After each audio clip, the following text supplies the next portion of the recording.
Hi everyone, my name is Mitch Link. I'm a veteran of the Iraq War, and I'm happy to stand with you all today against the invasion of Ukraine and for an end to the war machine everywhere. Well, I've been upset, as I should think almost any decent human being would be, at what's been going on in Gaza for the past several weeks. Hello, my name is Stanley Heller. Welcome to The Struggle. We start with Oz Katerji, a video journalist in Kyiv, Ukraine. I'm at the scene of what's been a devastating attack on a residential building here inside Kyiv in the district of Obolon. As you can see, this civilian building has been targeted by an attack and it has been gutted inside by a fire. I understand at least one person has been killed and multiple others wounded, while emergency services currently try to deal with the aftermath. Now to Dan Lamont, speaking at a rally for Ukraine in Imperial Beach, California. Lamont is an editor of New Politics. Those are the Ukrainian fighters, and the Russian peace demonstrators are our allies. I do not share, with all my admiration, I do not share some of the other speakers' faith in NATO or the United States. I have no faith in the United States after my 50 years fighting against its wars. I have no faith in it, seeing the way it has behaved. And I have no faith in NATO, which is an organization that is an extension of capitalist imperial powers. And I have no faith in Putin or in the Russian Empire. We have to build an international anti-war movement to end this. Yeah. And some still pictures from a rally in Minnesota. Note the sign mentioning Syria, which really should be part of any rally for Ukraine. Hi everyone, my name is Mitch Link. I'm a veteran of the Iraq War, and I'm happy to stand with you all today against the invasion of Ukraine and for an end to the war machine everywhere. This fact is a tragic one, but it is also the source of some hope, because these are the same people, workers, farmers, and members of oppressed groups who are mobilizing against the war, who have no reason to support it. There's already some examples in Ukraine of fraternization between Russian soldiers and Ukrainian workers, and this gives me hope. Soldiers on both sides of the war have connections through family, culture, and history. They have connections not just with each other, but with the heroic anti-war movement developing in Russia under pressure from the state. We have been in touch with feminists from Russia who are also calling on all of us to stand up against war, who are saying that war always leads to more sexual violence, more rape, more violence against women, more poverty, more oppression for working people. Working people and working women never win. Thank you, Stanley. Hey everybody, how you doing? It's great to see everyone here together today for a righteous cause. To my right here is my mother-in-law from Syria. She was forced to flee in 2011 when the revolution began in Syria, a revolution for freedom, democracy, self-determination. She took to the streets immediately, went to jail immediately, and then we got her to the United States. So let's give it up for a freedom fighter here. I am a proud activist for a free and democratic Syria, and that's why I'm here today, because many of you probably know that the Syrians have been under daily bombardment from Putin's military machine since 2015. 2015, Russia went in full throttle to support Bashar al-Assad, and the Syrians know all too well the horror of Putin's war crimes. Targeting hospitals, targeting schools with his fighter jets on a daily basis. You look at the pictures in Ukraine today, you look at the pictures from Syria from 2015, 16, 17 and on, they look the same. You can barely tell the difference. So I am here to say, as a member of the Syrian Syrian American Council, a national board member of the Syrian American Council, which is the largest advocacy grassroots organization of its kind. I'm here to say to the Ukrainians, your struggle is our struggle. Your fight is our fight. We are fighting the same enemy, and we must stand in solidarity together. Comrades, I regret that it isn't more hopeful times that bring us together, but rather that war is again taking human lives. The Central Connecticut DSA condemns the Russian invasion of Ukraine and calls on the United States to use its diplomacy and dialogue as the main instruments to bring peace, to de-escalate and to refrain from imposing any measures that would endanger the prospect of peace. The U.S. must pull it out of NATO and out of Europe, and Russia out of Ukraine. It is important now more than ever that these means be employed so that no more of our fellow Ukrainians suffer. We must stand in solidarity not only with the working classes of Ukraine and Russia, who did not ask for this war, but all peoples facing similar terrors. We must stand with Afghans as we do with Ukraine. The U.S. should give them their money back and help them avert famine. We must stand with Yemen as we do with Ukraine. The U.S. should stop helping Saudi Arabia genocide them. We must stand with Venezuelans, Iranians, and Cubans as we do with Ukraine. The U.S. should lift all sanctions and end the over 6-decade embargo of Cuba. We must stand with Iraqis as we do with Ukraine. The U.S. should pay war reparations to them. If irredentism is so obviously wrong, if the forceful seizure of a country or foreign territory is illegal, then the U.S. should give Puerto Rico back to Puerto Ricans, Hawaii to Hawaiians, the same with Guam, Samoa, the Mariana Islands, and the Virgin Islands, along with reparations for years of nuclear testing, violence, repression, and occupation. The U.S. must follow through on its star-spangled rhetoric and stated values, and not denigrate what is left of its reputation, if there's any left. Our solidarity does not compel us to call out what is happening in Ukraine. Our solidarity does not compel us to call out what is happening in Ukraine because it is wrong, but rather that what is happening in Ukraine shouldn't happen to anyone. That is the basis of our solidarity. It is universal, or it is nothing. Next we have Subi Toro, also the New Era Young Lords, National Chairman.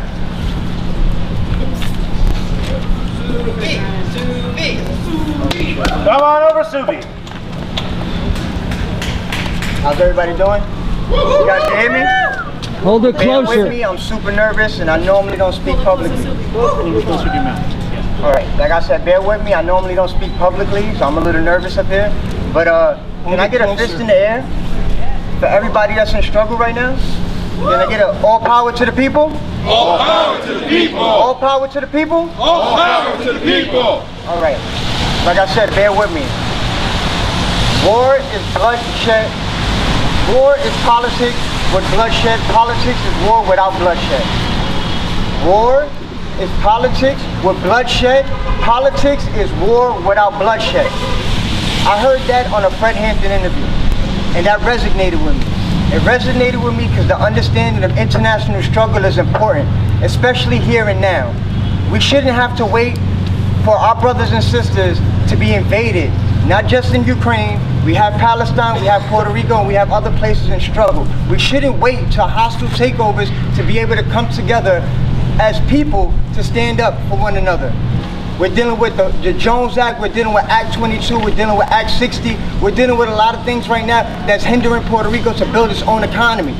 We're allowing private investors to come into Puerto Rico to gain profits, capital, not just on personal, but in business. This is something that needs to be acknowledged. This is something that each one of us has to understand. The struggle of international struggle, of people. Because when one of us struggle, we all struggle. If that happens to Ukraine, what do you think is going to happen to other places that can't fend for themselves? My name is Briam. I'm a trans veteran of the United States Army. I'm a veteran and I'm against all forms of war. So we're all lured in by the benefits. Free healthcare, free education, possible pension. Why is that not available to all citizens? That's right. Why is that not available to all people? Us who are not white and without privilege go outside, the war is automatically on us. Yes. Right here in New Haven, the war is on us more than ever. Yes. Your friend, Dustin Elliker, rather spend more money on police than on hiring and training black and brown people. We have domestic workers working long hours. They can't even take a break to change themselves if they have their period or anything like that. We have the post-incarcerated coming out with no opportunities, being terrorized behind bars. Tell me where the war is not. Already we have seen racism against non-white refugees from Ukraine. Already we have seen asylum denied to Ukrainian refugees in Europe and in the United States. What we need to oppose these attacks is a mass movement, one that is independent of the parties of the corporations, the Democrats and the Republicans, that can mobilize people by the millions into the streets. And we've seen this before. We've seen this in the opposition to the war in Vietnam. We've seen this in the opposition to the wars in Iraq and Afghanistan. And we need to rebuild this movement based on broad coalitions that can plan, that can debate politics, and that can bring whole communities into the streets. This is not damage from the war in Ukraine. It's the remains of a building from Hiroshima, Japan. The picture was used by a former mayor of that city to illustrate his petition. It has a simple demand: no nuclear weapons use in Ukraine. Seems obvious enough. Its use would be mad in the political sense of the word, but serious people are talking in the media that at some point things could escalate so that a tactical nuclear bomb might be used. I'm sure you understand that if one nuke was used, it wouldn't stop there. It would escalate and go on to unbelievable horror. Hopefully this petition could have some effect. It's linked to at the website of Promoting Enduring Peace. Go to peace.org. This meme criticized what's called the tanky left, using a slang expression that was used against the Communist Party and others who in 1956 supported the Soviets as they used tanks to crush the Hungarian rebellion. The same thinking has been used for months to excuse Putin, saying his concerns were genuine and Biden was hysterical. Now that Putin actually has started this hideous invasion of Ukraine, they have to criticize it. However, you'll notice they continue to make excuse after excuse. Down with tanky thinking.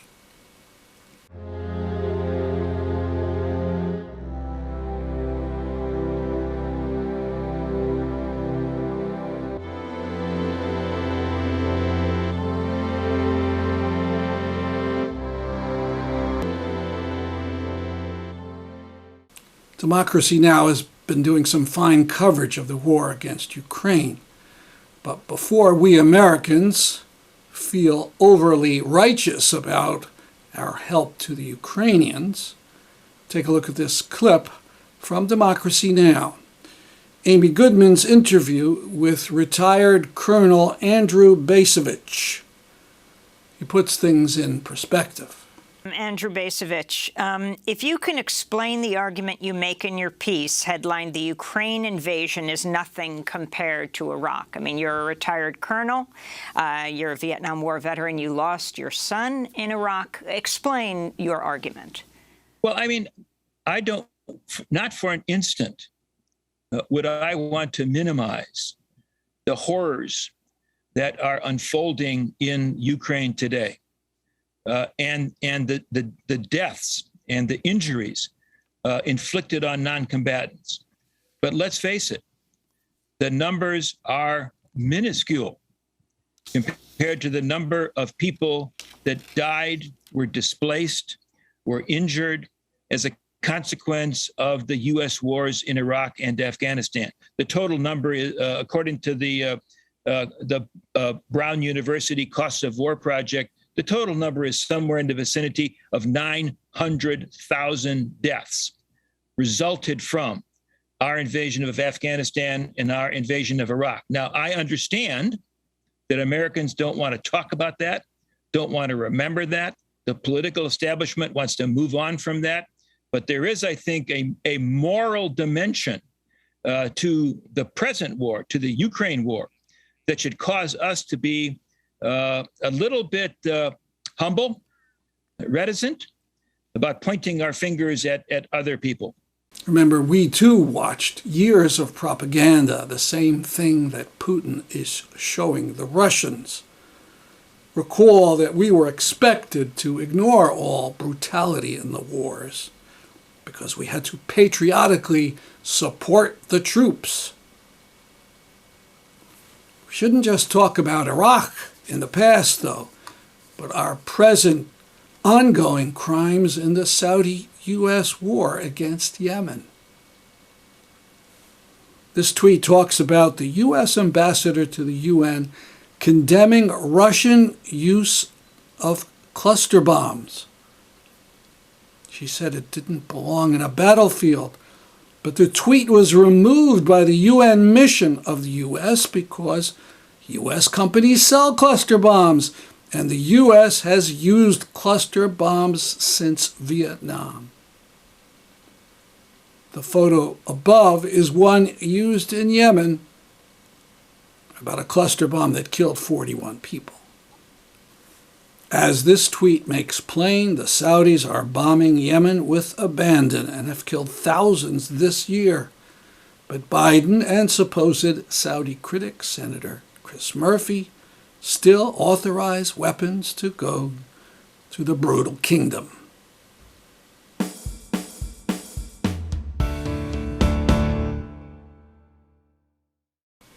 About Saudi-occupied Arabia itself, the regime there executed 81 people in one day, including 40 who were guilty of the crime of civil protest. Activist Ali Al-Ahmed tweets, "You cannot make this up. 2 days after the Saudi massacred 81 protesters and other, senior U.S. official in charge of promoting democracy and human rights praises Saudi official who was in charge of mass executions, torture, and other human rights crimes in addition to his anti-Semitism." According to the Cluster Munitions Monitor, since 2012, the overwhelming percentage of people who were killed or injured by cluster bomblets were Syrians. The percent is a staggering 80%.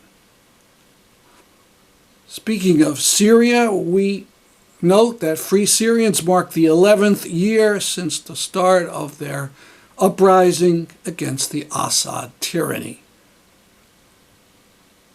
Incredibly, the Biden administration is not increasing in any degree its support for the Syrians who are not under Assad's thumb, even though they are facing the same bombs, the same Russian bombs that inflict pain on Ukrainians. Supposedly, it's because of some grand strategy the U.S. has to pit Russia against Iran in Syria. Common sense has to retreat before the brilliance of this grand machination.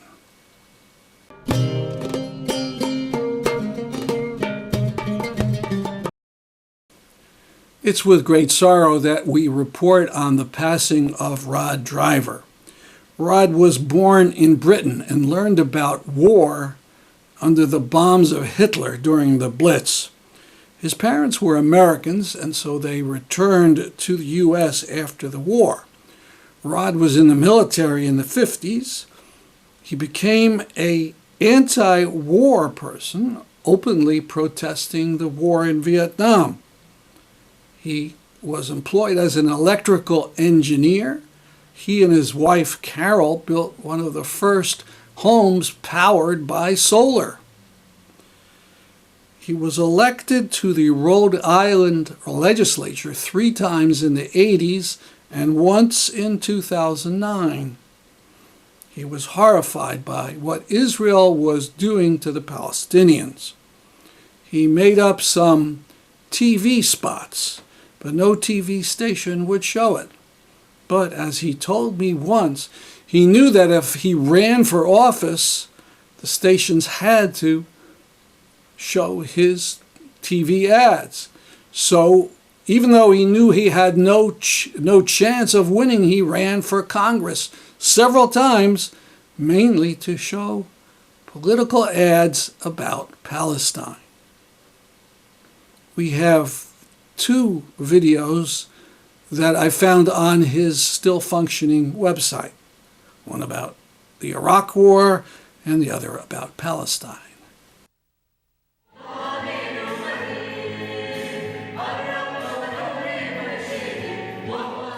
These are some of the people who will suffer or die if we bomb Iraq.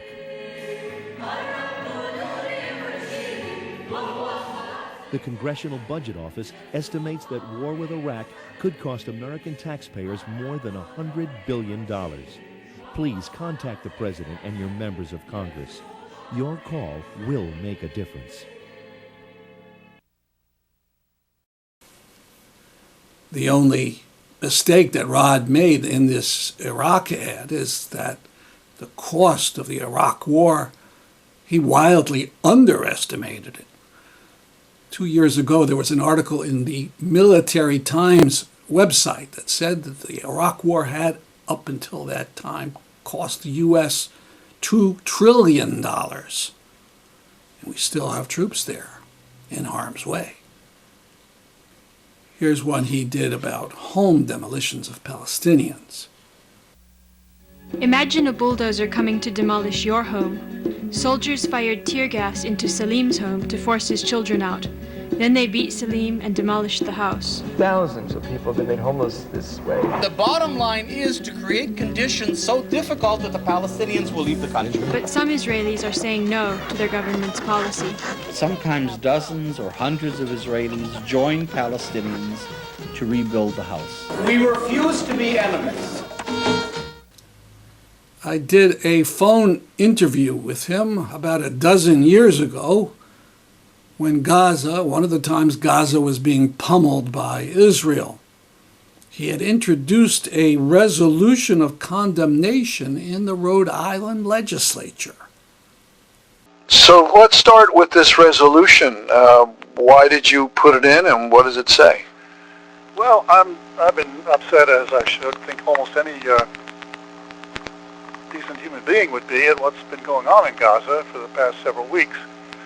And to be honest with you, I procrastinated. Everybody is afraid to criticize Israel in any way whatsoever. Every politician's afraid to. And I guess I was intimidated too, but there were several others in the House who also were as upset as I was. And finally, which means just a few days ago, I decided I wasn't going to wait any longer. I wrote a resolution. It's largely copied from the resolution that Dennis Kucinich introduced in Congress. And then I went about seeking signatures, because when you put in a bill, you can write a bill on any subject you like, you usually try to get others to co-sponsor it. Well, the 3 people I talked to suddenly had cold feet, and I thought I was going to put it in all by myself. But anyway, as the substance of the resolution really is describing what's been going on in Gaza, the fact that it's 1/8 the size of Rhode Island. I noticed on the media they've been saying 1/10 the size. It depends on what mileage, what area numbers you're working with. And a population 1.5 million, and it's really just a massacre that's going on there. It's not a war, it's a massacre. Rod's website is still up. Check it out at roddriver.com. Rod Driver, presente.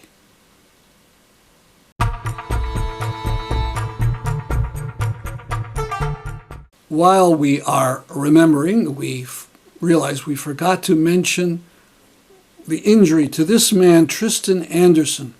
He was shot with a tear gas canister on March 13, 2009. Amy Goodman described it the next day. An American activist from Oakland, California, was critically injured Friday when Israeli soldiers fired a tear gas canister directly at his head at close range of a weekly nonviolent protest against the wall in the West Bank village of Na'alin. 37-year-old Tristan Anderson was in the West Bank with the International Solidarity Movement. During their weekly demonstrations since last April, 4 unarmed Na'alin residents have been killed, over 400 injured by the Israeli military. Tristan sustained a hole in the right part of his head, severe damage to his right eye, was unconscious and bleeding heavily when taken to an Israeli hospital near Tel Aviv. He's the 4th member of the International Solidarity Movement to be critically injured or killed by the Israeli Defense Forces since 2003. Anderson had been a young, vigorous man.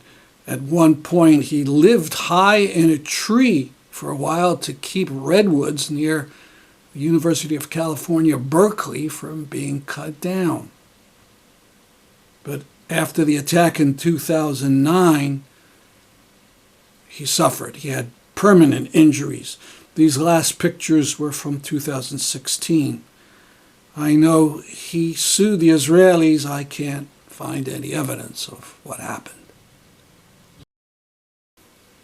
You recall a couple weeks ago that people in Connecticut protested their Governor Lamont's business trip to Israel. The press and the media had many articles in praise of it. I wrote a letter to the Hartford Courant. They did not print it. It's very short. I'll read it to you. We condemn Governor Lamont's trip to Israel to drum up business. Israel has been deemed by Human Rights Watch, Amnesty International, and its own human rights group, B'Tselem, as practicing apartheid, an international crime of discrimination and brutality. We shouldn't want Israel to buy more Connecticut-made products. We know how the rifles from Connecticut's Ruger Company were used, wounding and killing hundreds of Palestinians, profiting from business with an apartheid state is blood money. Sincerely, Stanley Heller. That's our program for today. See you next week at this time. I'm Stanley Heller for The Struggle.